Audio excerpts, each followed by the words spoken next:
안녕하세요. 30대 후반에 이혼에 성공한 평범한 여성이에요.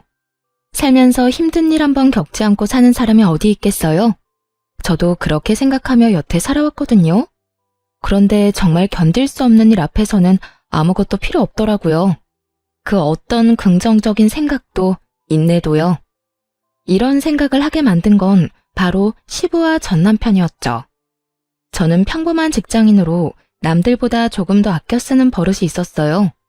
부모님이 두 분 다 불필요한 소비를 좋아하지 않으셨고 항상 꼼꼼하게 가계부까지 적어서 관리하셨기 때문에 일을 보고 자랐죠. 그래서 부모님은 돈을 알뜰살뜰 모으셨고 노후 걱정 없이 잘 지내고 계시거든요. 아버지는 재테크도 잘 해놓으셔서 은퇴하시고도 전혀 걱정이 없으실 정도였죠. 그런데 시댁은 저희와 전혀 다른 상황이었어요. 시부는 은퇴하기 전까지 평범한 직장인이었는데 완전 기분파였거든요. 예전부터 그런 시부의 행동을 보며 불안해서 남편에게 말하기도 했죠. 여보, 아버님 돈을 너무 많이 쓰시는 것 같아. 당신이 적당히 쓰시라고 좀 말려야 하지 않을까? 오죽하면 며느리가 시부의 소비 습관에 대해서 이렇게 말했겠어요. 그런데 정말 다른 사람들에게 과시하기 위해 번 돈을 족족 다 쓰셨거든요. 괜찮아. 아버지도 다 생각이 있으시겠지. 아무 생각 없이 저렇게 돈 쓰시지는 않을 거야. 반면 남편은 불안하지도 않은지 항상 저를 위로하면서 이런 말을 했죠. 노후를 다 대비해 놓으셨을 거다. 괜찮을 거다. 아들이 그런 말을 하니 저야 믿을 수밖에요. 그런데 걱정은 시부가 은퇴를 하고서 더 커지기 시작했어요.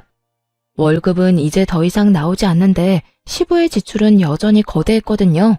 시부는 허언과 허세가 있었는데 부자처럼 돈을 쓰려고 했어요. 제일 어이가 없었던 건 외식을 할 때였어요. 시부가 한 달에 몇 번이나 외식을 하자고 하는데 그것도 항상 비싼 코스 요리집이나 장어, 참치횟집 이런 곳만 고르는 거예요. 물론 돈 없다고 그런 곳을 못 가는 건 아니죠. 그런데 그런 곳에 가서 하는 행동에 더 큰 문제가 있었거든요. 그런 고급 음식점은 서비스가 좋을 수밖에 없잖아요. 그런데 시부는 꼭 가게 직원들에게 돈을 쥐어주더라고요. 현금을 5만 원짜리를 턱턱 쥐어주고는 팁이라고 아가씨 참 잘해서 주는 거라며 항상 그런 식으로 인심이 후한 척을 했거든요. 게다가 은퇴 후 식사비는 정작 우리가 내는데도 그런 식으로 직원들에게는 본인이 꼭 돈을 주며 주변 사람의 시선을 즐기곤 했어요. 돈이 많아 보여서 잠깐의 부러움이야 살 수도 있겠지만 그게 정상적인 일인가요? 우리 수준에 맞지 않는 일이라고 생각했어요. 한 달에 한 번 가서 즐기기도 어려운 곳에 매주 주말마다 가서 돈을 쓴다니요. 게다가 나중에는 그 팁으로 주는 돈도 남편 주머니에서 나갔거든요. 그래서 하루는 시부에게 마음 단단히 먹고 말했죠. 아버님, 앞으로 이렇게 호화로운 음식점은 자주 못 올 것 같아요. 드시고 싶으신 게 있으면 집 근처 저렴한 맛집도 있으니 그쪽으로 모실게요. 시부가 장어를 먹고 싶다고 해서 단골 장어집에서 먹고 돌아오는 길이었어요. 그날도 어김없이 시부는 가게 직원에게 10만 원을 쥐어주었죠. 왜 우리가 여길 자주 못 와? 너희 그만큼 능력 안 돼? 그런데 싼 집은 싼값 한다는 거 모르진 않지? 너희가 지금껏 여기서 맛있는 장어 먹을 수 있는 건 다 내 덕분이었잖아. 그러면 이제는 나도 너희 덕 볼 때도 됐지. 왜 너희 맘대로 가게를 바꾼다 만다야? 아버님, 저희도 좋은 곳 자주 오고 싶죠. 하지만 아버님 은퇴하시고 이제부터는 저희가 음식값 내야 하는데 이 사람도 그렇고 저도 그렇고 돈 펑펑 쓰면 쓸 만큼 모으지를 못해요. 앞으로 2세 계획까지 있는데 나중에 진짜 고생할 거예요. 최대한 이성적으로 말했지만 시부는 화만 냈어요. 야, 우리 아들이 돈 벌어서 우리한테 쓴다는데 네가 왜 옆에서 난리야? 너는 너희 집에나 잘해. 우리 집 일에 끼어들지 말고. 결혼했는데 내 집, 네 집이 어디 있어요. 양가 부모님 모두 평안하셔야 저희도 마음이 편하죠. 그리고 제가 이런 말하는 거 마음에 안 드실 수 있지만 지금 남편이 얼마나 급하면 저한테 돈을 빌려달라고 하겠어요. 그래서 너는 시아버지한테 돈 주는 게 그렇게 아깝디? 그래서 지금 여기 와서 이 난리 피우는 거야? 식사 잘하고 기분 좋게 나왔는데 땅바닥에 처박으려고? 아버님, 아무리 그렇게 말씀하셔도 저희는 더 이상 못 맞춰드려요. 남편 월급이 겨우 300만 원 정도 되는데 그 절반이 아버님 앞으로 나가고 있어요. 애 생각해서 미리 저축하는 건 꿈도 못 꾸고 있고요. 이렇게 여윳돈 없이 있다가 두 분 아프기라도 하면 어떻게 될 것 같으세요? 목돈이라도 필요하게 되면 진짜 난리 나는 거라고요. 한번 보세요. 남편 지출금의 절반이 아버님한테 든다는 거. 결국 월급 명세서와 지출비 내역을 들고 가서 확인까지 시켜드렸죠. 그렇게 하면 시부가 고민하는 척이라도 할 거라고 생각했는데 전혀 아니더군요. 시부는 도리어 더 화를 냈어요. 이딴 거 왜 보여줘? 자식이 부모한테 돈 쓰는 건 당연한 거지. 내가 돈 쓴 만큼 너희도 돈 쓰는 게 그렇게 아깝냐? 이래서 자식 키워봤자 헛수고라니까.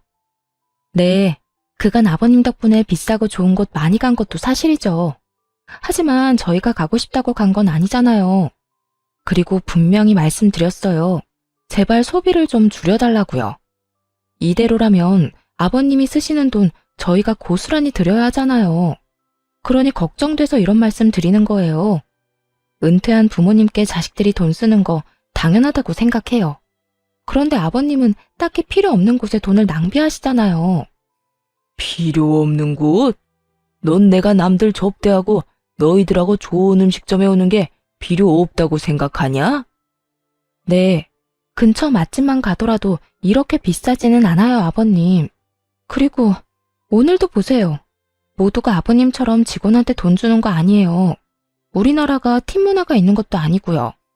직원들이 우리한테만 눈에 띄게 더 잘해준 게 있나요? 그렇지도 않은데 아버님은 괜히 돈 쥐어주시고 그 사람이 고맙다고 하면 기분 좋아하시잖아요. 지금까지는 이야기하기 조심스러운 부분이라고 생각해서 참았지만 이제는 은퇴하셨으니까 저희 생각에 따라주시면 좋겠어요. 너는 그럼 팁 주는 게 아까워서 지금 나한테 이딴 소리나 하는 거냐? 나더러 질 떨어지는 가게나 가서 급 떨어지는 인간들하고 같이 식사하라고? 아버님, 같이 즐겁게 식사하는데 질이랑 급을 왜 나누시나요? 중요한 일이 있으시면 좋은 곳에 가실 수도 있죠. 그런데 아버님은 별일이 아니더라도 꼭 그런 곳에서 식사하고 돈을 내시잖아요. 보세요. 여기 남편 카드 명세서. 아버님이 쓰신 돈 메워놓느라 다른 곳에는 돈을 못 써요. 시부와의 대화는 다람쥐 쳇바퀴 돌듯 같은 자리에서 뱅뱅 돌기만 했습니다. 시부가 일할 때도 못마땅해서 남편에게 몇 번이나 얘기를 했었는데 은퇴 후에도 이렇게 돈을 쓰는 걸 보니 미치겠더라고요. 저 상태로 시부가 늙으면 그 돈을 부담해야 하는 건 다 우리잖아요. 게다가 자식이 많은 것도 아니고 아들 달랑 하나뿐인데 그 아들에게 모든 노후를 짊어지도록 만드는 시부가 전혀 이해가 안 됐어요.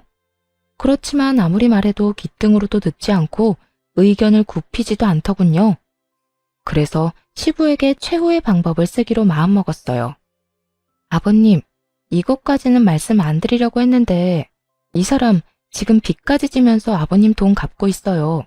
무려 제 친정 아버지께요. 친정이라는 단어는 정말 말하고 싶지 않았어요. 생색 같은 거 내고 싶은 마음도 없었고 부담을 주고 싶은 것도 아니었어요. 그저 시부를 멈추게 하기 위해 약점을 건드려야겠다는 생각뿐이었죠. 그건 역시 저의 친정, 시부가 가장 싫어하는 단어였어요. 시부와 친정아버지는 같은 지역 출신으로 서로의 지인을 많이 알고 있었거든요. 결혼 전에도 건너 알 정도로 지인이었는데 결혼하면서 사돈이 된 거예요. 친정아버지는 동네에서도 소문난 알부자였고 시부도 그걸 알고 있었어요. 그렇지만 아버지도 저도 과소비나 낭비는 절대로 하지 않는 사람들이었어요. 그래도 돈을 써야 할 때는 아끼지 않고 쓰는 편이었죠. 시부는 그런 친정아버지에게 기묘한 열등감을 가지고 있는 게 틀림없었어요. 특히 이런 식으로 친정 도움을 받는 걸 정말 못 견뎌 했거든요. 결혼 후에 몇 번 친정 이야기를 했다가 시부가 정말 놀랄 만한 일을 해서 그 뒤로 친정 이야기를 시댁에서 일절 꺼내지 않았어요. 도대체 어떤 짓을 했냐고요? 친정아버지가 외제차를 사셨다고 하면 시부는 더 좋은 외제차를 샀고요. 친정아버지가 시부도 아는 지인에게 좋은 식사를 대접했다고 하면 시부는 무조건 그보다 더 비싼 곳에서 그 사람에게 식사를 대접하더라고요. 아무래도 계속해서 이러다가는 집안 뿌리 뽑겠다는 걱정이 들어서 그 뒤로는 절대 시부에게 친정아버지 얘기를 꺼내지 않았죠. 남편도 그런 상황을 알고 있었으니 걱정스럽게 말하더군요. 여보, 친정 얘기는 하지 않기로 했잖아. 다급하게 저를 말리는 남편에게 시부가 화를 버럭 냈어요. 야, 너는 차라리 대출을 받았어야지. 처갓집에서 돈을 왜 빌려다 써? 부끄럽지도 않아? 쪽팔리지도 않아?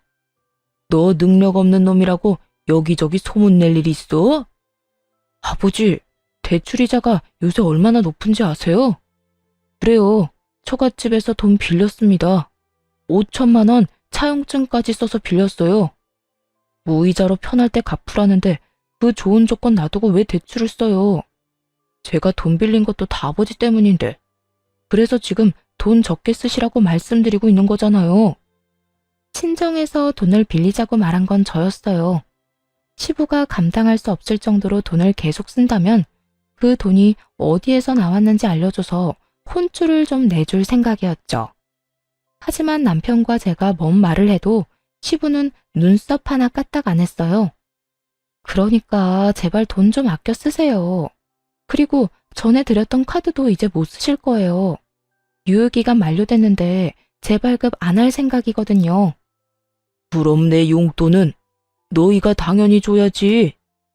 대신 매달 50만 원씩 드릴게요. 그런데 카드는 다시 못 드려요. 만약 쓰고 싶으시면 남편이 빌린 돈부터 저희 아버지랑 해결하고 나서 말씀하세요. 그 돈 온전히 아버님 때문에 빌린 거잖아요. 갚으라고 하진 않을 테니까 제발 앞으로 더 쓰지만 마세요. 그렇게 이야기하자 결국 시부가 꼬리를 내리더군요. 내가 왜 사돈이랑 돈 이야기를 해? 그것도 내 허락 없이 빌린 돈으로. 그건 너희가 알아서 해야지. 정말 더럽고 치사해서 이제 너희한테 돈 달라고 안 한다. 그러니까 앞으로 이런 선 넘는 말 나한테 하지 마라. 어디 며느리가 눈에 힘 빡 주고 시아버지를 쳐다보면서 지적질이야? 할 말이 크게 없었는지 시부가 마지막으로 투덜거리고는 집으로 돌아갔어요. 그 모습을 보면서 진짜 가슴을 쓸어내렸잖아요. 이렇게까지 했으니 좋아질 거라는 생각을 하면서요. 그런데 세상 일이 그리 만만한 게 아니더군요. 몇 달간 연락이 없어서 시부가 드디어 정신 차렸다고 생각했거든요. 시부에게 놓은 따끔한 주사가 약발을 제대로 발휘하나 보다 했는데 그게 절대 아니었다는 걸 깨닫게 됐어요. 카드를 끊고 매달 용돈을 정해줬으니 안심한 제가 정말로 순진한 사람이었더라고요.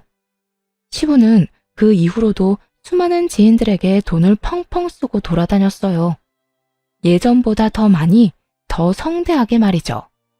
그 소식을 어떻게 들었는 줄 아세요? 바로 친정아버지의 입을 통해 알게 됐답니다. 야, 너희 시아버지 지금 난리도 아니던데 괜찮은 거 맞아? 어머니에게 반찬을 받으러 친정에 잠시 들렀는데 친정아버지가 걱정스러운 얼굴로 말을 건네셨어요. 어? 무슨 난리? 우리 요새 연락 많이 안 해. 주말마다 가던 것도 한 달에 한 번으로 줄였고. 근데 무슨 일인데? 모임 사람들 몇 명 데리고 가서 완전히 돈 펑펑 쓰고 왔다는데 저번에 식사 같이 하고 온 정 사장이 그러더라고. 은퇴 기념이라고 식사 대접했다는데 영수증에 찍힌 돈이 300만 원이 넘었단다. 10명 정도 갔다는데 밥만 먹어서 그만큼이면 대체 얼마나 비싼 데를 간 거냐? 저번에 우리 사위가 나한테 돈 빌려갔는데 그거 알고는 있는 거야? 그 이야기를 듣는데 눈앞이 노래지더군요. 고작 한 끼를 먹는데 300만 원 넘게 지출한 시부. 낭비벽이 사라진 게 아니었어요. 너무나 걱정되는 건 그 돈이 도대체 어디서 나왔냐는 거였죠. 집에 돌아오자마자 남편을 닥달했어요. 여보, 당신이 좀 알아봐봐. 아버님 도대체 무슨 생각으로, 아니, 무슨 돈으로 그렇게 지르신 건지. 여보, 이제 그만 좀 해. 아버지한테 돈도 적게 드리고 있고 카드도 안 드렸잖아. 그러면 알아서 돈 쓰고 계시는 거겠지. 우리가 그런 것까지 어떻게 다 신경 쓰면서 살아? 전에 얘기한 거 잘 알아들으셨을 테니까 이제 제발 그만 좀 하자, 어? 그걸 떠나서 아버님이 지금 돈을 너무 많이 쓰고 계신 거잖아. 하루에 300만 원 이상 지출이 나오는데, 여보, 이건 그냥 아버님께 맡겨서 될 일이 아니라고. 무슨 일인지 확인을 해야 해. 당장 어디서 그 돈이 났겠어? 대출이라도 받으신 거면. 걱정 그만하래도. 그리고 막말로 우리가 아버지 인생에 이렇게 간섭하는 거 그것도 좋지 않은 거야. 아버지 이해하려고 노력해야지. 왜 매번 아버지 하는 일마다 딴지를 걸어? 일이 한 번 터지면 너무 규모가 클 테니까 그렇지. 그래서 지금 확인도 안 해보겠다는 거야? 아버지 뒷조사는 좀 아닌 것 같아. 조금만 지켜봐주면 안 되겠어? 아버지도 생각이 있으시겠지. 솔직하게 말해서 신경 안 쓰고 싶어. 남편의 단호한 말과 행동에 기분이 상했어요. 이게 다 저 좋자고 하는 일이겠어요? 남편도 시부가 쓰는 돈 때문에 힘들어하니까 그런 거죠. 이런 마음도 몰라주고 남편은 귀찮다는 말만 하고 알아볼 생각조차 하지 않더군요. 시부에게 따로 물어볼까 고민도 했지만 그러지는 않기로 했어요. 나중에 문제 터지면 남편이 알아서 하겠지 하는 생각을 하기도 했고요. 솔직히 말하면 안일하게 생각한 것 같기도 해요. 그래, 알아서 해. 당신 집안일이니까 당신이 알아서 잘 해결하겠지? 나중에 일 터지고 나서 나한테 와서 뭐라고 하지 마. 알았어? 안 그럴 거야. 벌써 5천만 원이나 빌렸는데 내가 뭘 또 바랄 게 있겠어? 걱정하지 마. 다 알아서 할 거라니까. 그로부터 6개월이 지났을 무렵, 그렇게 호언장담하던 남편이 잔뜩 주눅든 얼굴로 부탁을 하러 왔어요. 그간 한 번도 시댁에 가보질 않았는데 시댁에서 난리가 났다고 하더군요. 여보, 우리 집 좀 도와주면 안 될까? 지금 집 완전 난리 났어. 본가도 난리고 아버지 차도 지금 다 난릴 판이야. 그게 무슨 소리야? 당신 내가 알아보라고 할 때까지만 해도 괜찮다며. 근데 6개월 만에 무슨 집이며 차며 다 날아간대. 아, 나도 이런 말 당신한테 하고 싶진 않은데 아버지가 또 사고 치셨어. 집이랑 자동차 담보대출 받고 신용대출까지 끝까지 받으셨대. 지금 빚더미 앉아서 집이며 차며 다 팔아도 갚을 돈이 안 돼. 아니, 당장 길거리로 나가게 생겼단 말이야. 대출금 연재돼서 집은 경매로 넘어가고 차 앞 딱지 붙고 난리가 났어. 어떡해, 당신이 좀 도와줘. 내가 지금 이 상황에서 뭘 도와줄 수 있는데? 그래서 뭐 아버님 빚이라도 대신 갚으라고? 내가 분명히 얘기했지. 아버님 어떻게 그렇게 돈 펑펑 쓰고 다니시냐고 알아보라고 했잖아. 그때는 귀찮아서 알아보지도 않더니 문제 터지니까 왜 나한테 도와달라는 건데? 우리 아버지가 5천만 원 빌려준 것도 아직 다 못 갚았잖아.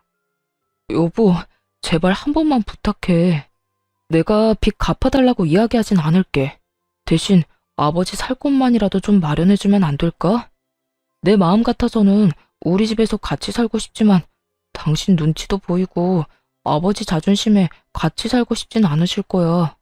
제발 좀 도와줘, 어? 이대로 길거리에 나앉도록 만들 순 없잖아.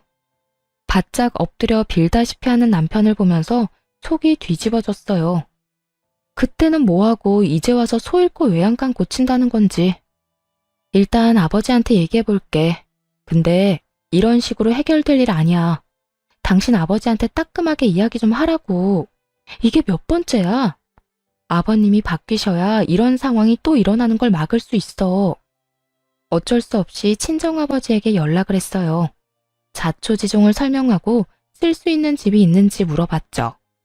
아버지는 한숨을 쉬시더니 아버지 명의의 집을 하나 이야기하시더라고요. 내키지 않으셨겠지만 딸 일이라 도움을 주신 거였을 거예요. 몇 달 전까진 조부모님이 쓰시던 집이었는데 생각보다 상태가 매우 좋았어요. 그 안에 있는 가구며 가전이 2년 전에 새로 싹 들여온 것들이라 그대로 몸만 들어가 살아도 될 정도였죠. 그 집은 조부모님이 마지막 여생을 보내셨던 곳이라서 꽤 괜찮은 주택가에 있는 데다가 집값도 높고 평수도 컸어요. 사실 그곳을 비워둔 건 조만간 친정 부모님이 들어가려고 하셨기 때문이었거든요. 그런 집을 빌려줘도 괜찮겠냐고 물으니 아버지께서 사돈에게 큰일 나는 것보다야 낫지 않겠냐고 말하시더라고요. 아버지 명의의 집이고 돈 내고 들어가는 게 아니니 괜찮겠다 싶어 남편에게 말했죠. 남편은 엄청 좋아하며 시댁에는 자기가 잘 이야기하겠다고 하고 혼자서 가더군요. 시부모님과 사이가 별로 좋지 않아서 굳이 저는 안 따라갔거든요. 남편이 돌아와서는 시부모님이 무척 좋아하셨다고 전했어요. 앞으로는 돈 낭비하지 말라고 전해드려. 알았어? 만약 또 터지면 그때는 절대 책임 못 져. 그렇게 으름장을 놨는데 남편이 알겠다며 자기만 믿으라고 하더군요. 그런데 얼마 못 가 또 안 좋은 소식을 친정 아버지를 통해 들어야 했어요. 시부가 그 집으로 사람들을 엄청 초대한다는 거예요. 돈이 없으니 이제 집으로 사람을 초대하나 보다 싶었는데 어느 날 친정아버지가 화가 나서 저를 찾아왔더라고요. 바깥 사돈이 해도 진짜 너무 하는구나. 어떻게 이런 짓을 할 수가 있어? 아빠, 왜 그래요? 무슨 일 있었어요? 말도 마라. 내 지인들이 초대됐는데 그 집이 너희 할아버지 집인 거 아는 사람들이었거든. 지인들이 사돈이 많이 도와줘서 다행입니다. 라고 말 한 번 했는데 바깥 사돈이 이 집을 자기 아들이 샀다고 했다는 거야. 아닌 것 같다고 진실을 말해줘도 이렇게 좋은 집 산 게 부러워서 우리가 거짓말하고 다니는 것 같다고 했다지 뭐냐. 이게 도대체 무슨 일이야? 세상에, 시아버지가 그렇게 말씀하셨다고요?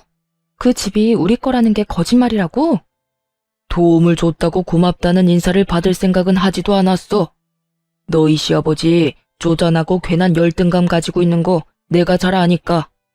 그래도 힘든 사람 돕자고 한 일인데 이런 식으로 사람을 거짓말쟁이로 만들다니 어떻게 인간이 그럴 수가 있어? 그 이야기를 듣는데 너무 어이가 없더라고요. 남편이 무슨 돈이 있어서 그렇게 큰 주택을 마련했겠어요. 누가 봐도 빌렸을 게 뻔한데 아들이 산 집이 되다니. 게다가 문제는 시부의 허언증에 저희 부모님이 거짓말쟁이가 되어버렸다는 거죠. 그래서 그날 저녁 남편에게 따졌어요. 이야기해봐. 이게 어떻게 된 일이야? 우리가 빌려준 그 집이 어떻게 당신이 사준 집이 된 건데? 여보, 그냥 그런 걸로 하면 안 돼? 지금 부모님이 거기서 살고 계시잖아. 빌려서 살고 있다고 하면 아버지도 좀 창피하시니까 그런 말을 한 거겠지. 그럼 너는 이게 괜찮아? 당신 가족이 친 사고 때문에 우리 아버지는 돈도 빌려주고 집도 빌려줬어. 그런데 지금 주변 지인분들한테 거짓말쟁이로 찍혔다고. 누가 그게 괜찮다고 했어? 거기 살고 계신 우리 부모님은 그냥 놔두자고 하는 말이잖아. 그럼 우리 부모님은 뭐가 되는데? 부끄러운 건 아버님 몫이지 우리 부모님 몫이 아니야. 진짜 실망이야. 당신이 어떻게 우리 집에 이런 식으로 해? 은혜를 원수로 갚는 것도 정도가 있지. 이건 뭐 원수가 아니라 아주 쑥대밭을 만들었잖아. 당신이 조금만 참아주면 안 돼? 아버지가 그 성격에 얼마나 눈치 보이고 답답하셨으면 그러셨겠어. 그러게, 돈을 누가 그렇게 펑펑 쓰래? 그 뒷수습은 우리 집이 다 했는데 결국 돌아오는 건 뒤통수다 이거지? 됐어. 나 이제 안 도와줄 거야. 우리 이혼해. 헤어지고 당신한테 빌려준 거 다 받아낼 거야. 그렇게 하면 우리 아버지 거짓말쟁이라는 소문도 다 사라지겠지. 여보, 갑자기 이혼이라니 무슨 소리야. 절대 안 돼. 너무 감정적으로 굴지 마. 그런 소리해서 미안해. 내가 한 사람 한 사람 다 찾아가서 오해가 있었다고 설명할 테니까. 아니, 그럴 필요 없어. 생각해보니까 이렇게 하는 게 맞아. 언제까지고 친정이 당신 집안 뒤치다꺼리 해줄 수는 없잖아. 이제 그만하자. 여기까지 해. 그렇게 이혼하자고 했지만 역시나 남편은 받아들이지 않았어요. 이혼하게 되면 빌린 돈도 다 갚아야 했고 집도 다시 되돌려줘야 했으니까요. 하지만 이미 정이 확 떨어져 버린 걸 어쩌겠어요. 마음이 초조했는지 남편이 사정하고 비는데도 바로 소송 시작했어요. 당신이 아버님 사고 친 거 수습하면 합의 이혼 정도는 할게. 그런데 수습도 안 하면 합의는 절대 없을 거야. 그리고 이혼하고 나면 내가 그 집에서 살 테니까 당신 부모님한테 다른 집 구하시라고 전해줘. 여보, 진짜 이럴 거야? 왜 이렇게 사람이 냉정해? 날 이렇게 만든 건 당신 집안 사람들이야. 내 탓을 하지 말고 당신 아버지를 탓해. 난 뒤통수 치는 사람들하고 가족 못해. 결국 이혼 소송이 진행됐습니다. 그동안에도 시부모는 연락 한 번 없었어요. 하긴 생각해보면 저와는 사적으로 연락한 적이 별로 없으니 그러려니 했죠. 곧 남이 될 며느리한테 뭐라 할 말이 있겠어요? 그런데 이혼 판결이 났는데도 시부모가 그 집에서 나갈 생각을 하지 않더군요. 전 남편은 연락을 받지도 않았고요. 설마 이대로 모르쇠 하고 눌러앉으려는 건가 의심하는 차에 친정아버지가 모임에 가셨다가 노발대바람에 오셨어요. 그 인간들 골 때리는 짓 계속하네. 이번에는 생일잔치 한다고 우리 집에 사람들 초대했단다. 세상에, 무슨 낯짝으로 그런 짓을 해? 나가라는데도 안 나가고. 오히려 그 말을 듣고 이번이 기회라고 생각했어요. 그래서 생일잔치에 초대되었다는 분들이 그 집에 갈 때 따라갔죠. 집 안으로 들어가니 난리도 아니더군요. 전 시부 생일이랍시고 온갖 치장을 해놓고 조부모님의 텃밭마저 헤집어놨더라고요. 그리고 그곳에서 연락도 받지 않던 전 남편과 마주했죠. 당신이 여긴 왜 왔어? 내가 못 올 것 왔어? 여기 우리 아빠 집이잖아. 나가라고 그렇게 말했는데도 안 나가더니 남의 집에서 잔치까지 해? 당신이 내 연락 다 무시하길래 여기까지 왔다. 왜? 당장 짐 싸서 나가? 그러자 전 남편이 급히 다가오더니 손을 붙들고 내보내려고 하더군요. 그때 전 시부가 나타났어요. 이게 누구야? 거짓말쟁이들 아니야? 우리 아들이 나한테 사준 집을 자기들 집이라고 우긴 사람들. 난 자네 가족은 초대 안 했는데 왜 여기 왔어? 꼴값 돌려고 왔어? 왜? 우리가 이런 좋은 집에서 사니까 배가 아픈가 봐? 전 시부는 진실도 모르면서 엄청 세게 나오더군요. 많은 사람들이 보는 앞에서 저와 친정 부모님을 욕보이고 싶었나 봐요. 주변 사람들도 아주 흥미진진하게 바라보고 있었고요. 거짓말쟁이? 아직도 그딴 소리 하는 거야? 그럴 줄 알고 나도 그냥은 안 왔지. 이거나 확인하고 이야기하자고. 그따위 종이 쪼가리가 뭐라고? 부러우면 그냥 부럽다고 말해. 여전히 말이 전혀 통하지 않더군요. 결국 친정아버지께서 경찰에 신고했어요. 예, 지금 제 집에서 사돈 양반들이 안 나갑니다. 딸이 이혼 전에 시댁에 잠깐 빌려준 집인데 나가라고 해도 안 나가네요. 전 시부는 그 모습을 보더니 그제야 의심이 든 모양이더군요. 급히 친정아버지 손에 들린 종이를 낚아챘어요. 그 종이가 뭐였냐고요? 이 집 주소로 된 등기부 등본이었죠. 거기엔 당연히 친정아버지 이름이 적혀 있었고요. 이거 거짓말이지? 야, 아들, 왜 이 집이 이 인간 집이야? 아버지, 제가 좀 이따 말씀드릴게요. 우선 사람들부터. 이게 다 뭐냐고 묻잖아. 너 설마 이 인간들 집 빌려온 거야? 너 나한테는 돈 주고 빌렸다며? 설마 거짓말한 거야? 제대로 말해보라고 이 자식아. 아버지가 먼저 잘못하신 거잖아요. 처갓집에 열등감 갖고 계신 거 뻔히 아는데 어떻게 진실을 말씀드리겠어요? 그랬으면 여기 들어와서 살 수나 있었겠어요? 뭐? 이 자식이?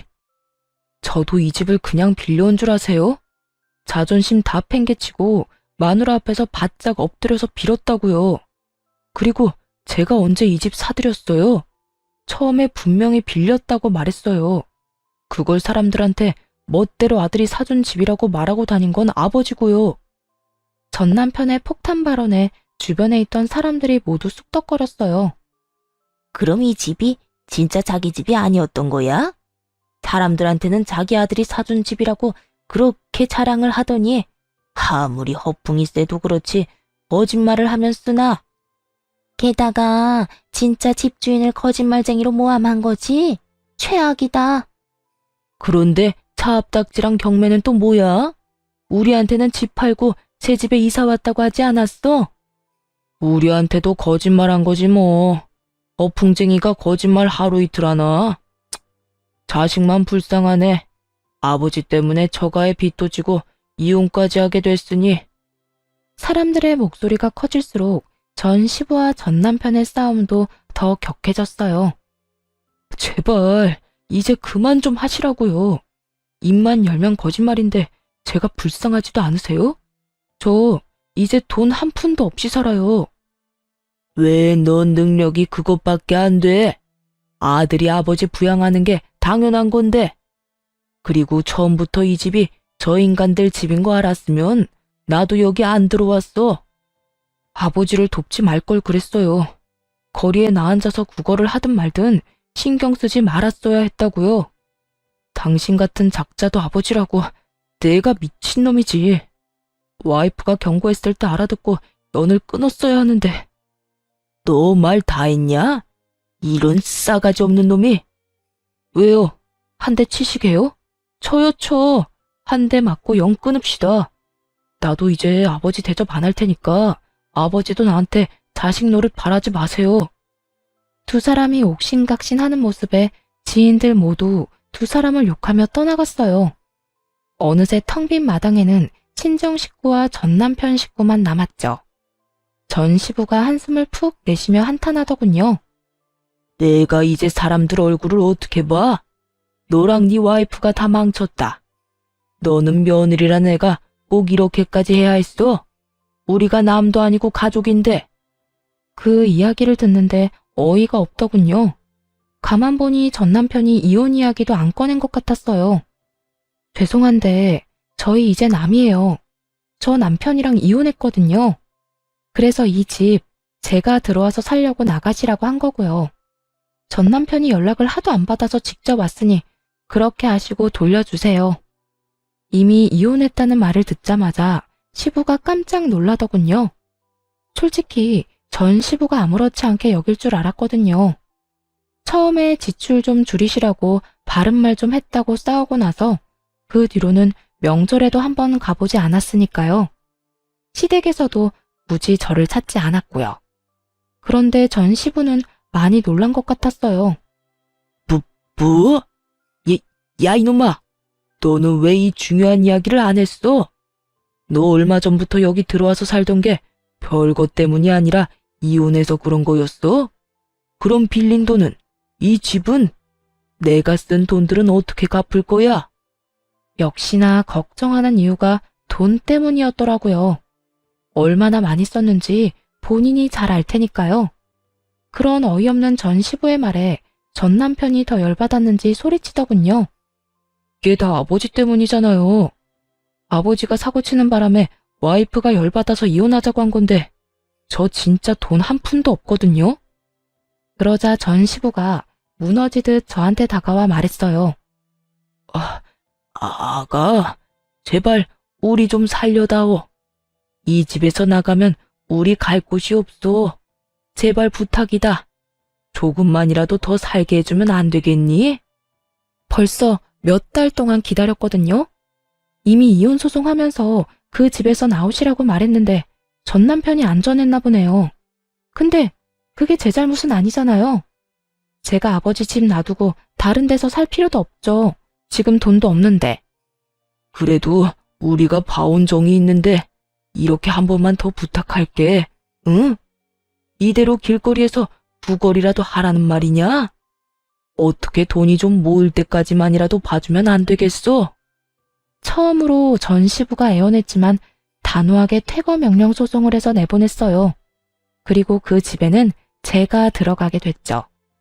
전 남편은 신혼집을 팔아치워서 저에게 재산 분할과 위자료를 주었고 친정아버지에게 빌린 돈을 모두 갚았어요. 그리고 조금 남은 돈으로 그 사이에 생긴 전 시부 빚을 또 갚았다고 하더군요. 친정아버지 집에서 쫓겨나서는 돈이 없어서 월세를 구하며 살고 있다고 했고요. 정말 웃긴 건 이 난리통을 겪고도 전 시부의 허세병은 고쳐지지 않은 건지 무조건 좋은 곳으로 집을 구해야 한다며 전 남편을 괴롭혔다는 거예요. 그래서 결국에는 전 남편이 한밤중에 몰래 부모님 놔두고 도망갔다고 하더군요. 그 이야기 듣고 얼마나 웃었는지 몰라요. 친정아버지 말로는 전 시부가 모임 사람들에게 돈을 빌리고 있대요. 그동안 비싼 음식 많이 받아먹은 이들이 돈을 좀 빌려줬다는데 그거 가져가고는 갚는 날을 차일피일 미루기만 한다고 하더라고요. 게다가 월세도 제대로 못 내서 매번 쫓겨난다고 하니 여전히 반성은 안 하나 봐요. 그런데 이혼하고 몇 달이나 지나서 전 시부모가 연락을 해왔어요. 중요하게 할 말이 있다며 만나자길래 혹시 몰라 친정아버지도 함께 모시고 갔죠. 무슨 이야기를 하는지 들어보니 가관도 아니더군요. 네 결혼 반지 우리들이 준 돈으로 맞췄으니 그거는 돌려줘야 하지 않니? 한 1,000만 원은 들여서 해준 건데 이혼한 마당에 당연히 돌려줘야지. 우리가 여태 그걸 잊고 있다가 이제 와서 생각나서 연락한 거야. 웃음이 나더군요. 그게 언제적 일인지 침착하게 두 사람에게 말해주었죠. 그 귀금속들 지금 저한테 없어요. 두 분 아드님이 아버님 빚 갚는 데 쓸 거라고 다 되팔았으니까요. 그러자 전 시부의 얼굴이 확 일그러지더군요. 조금이라도 돈을 마련할 수 있을 거라는 즐거운 마음으로 찾아온 것 같은데 이미 팔아버렸다고 하니 당황한 듯 했어요. 거짓말이지? 그걸 왜 팔아? 결혼 반지인데. 우리 아들 지금 여기 없다고 거짓말하는 거면 어디다 팔았는지도 알아요. 그 사람이랑 제가 직접 가서 같이 팔았거든요. 확인하고 싶으시면 말씀드리는 금은방 가서 확인해 보세요. 판매금은 모조리 남편 계좌로 들어갔으니 그것도 확인하시고요. 애꿎은 데서 찾지 마시고 아들한테 달라고 하시지. 그런데 그 사람 어디 갔나 보네요? 그래도 부모라고 책임은 질 줄 알았더니 제 말에 전 시부가 버럭 화를 내더군요. 자식이 왜 말도 없이 떠났는지는 생각해 보지도 않고 그저 신세 한탄만 하는 거 보니 여전한 것 같더라고요. 그 인간 같지도 않은 놈이 우리 버리고 갔어. 이렇게 될 줄 알고 그것도 다 팔고 간 게 틀림없어. 아니, 어떻게 자식 새끼가 부모를 책임도 안 지고 도망이 나가? 이게 말이 되냐? 자식 욕할 거 하나도 없어. 이건 다 자네 잘못이지 않은가? 얼마나 자식 속을 썩였으면 여태까지 참던 자식이 이제 와 도망을 가? 자식이 왜 도망갔는지 몰라서 지금 이래? 어세도 병은 병이야. 이러니 자식이 못 견디고 치를 떨며 떨어져 나간 거지. 정신 좀 차려. 언제까지 이렇게 살 거야? 친정아버지의 따끔한 말에 전 시부는 아무 말도 못하더군요. 이미 아들은 부모를 버리고 떠났고 아무것도 없이 남겨뒀잖아요. 자기 무덤 자기가 팠으니 할 말 없을 수밖에요. 결국 전 시부는 친정아버지와 대화 후 본전도 못 찾고 쫓겨나 버렸죠. 그 뒤로 두 사람이 어떻게 사는지 듣지도 못했어요. 전 남편은 전 남편대로 아무것도 없이 어디서 새로운 시작을 하는지 듣지도 못했고요. 그렇게 저와의 인연은 확실하게 끊어졌어요. 사실 허세가 나쁘다고만 생각하진 않아요. 그렇지만 너무 과도하거나 분수에 맞지 않은 소비는 본인의 목줄만 죄일 뿐이에요. 가끔씩 낭비를 하고 싶을 때마다 전 시부를 떠올리며 아껴 써야겠다는 생각을 해요. 그러면 절대 그렇게 되지 말아야지 다시 한번 스스로를 점검하게 된답니다. 긴 글 읽어주셔서 감사합니다. 모두들 행복한 하루 되세요.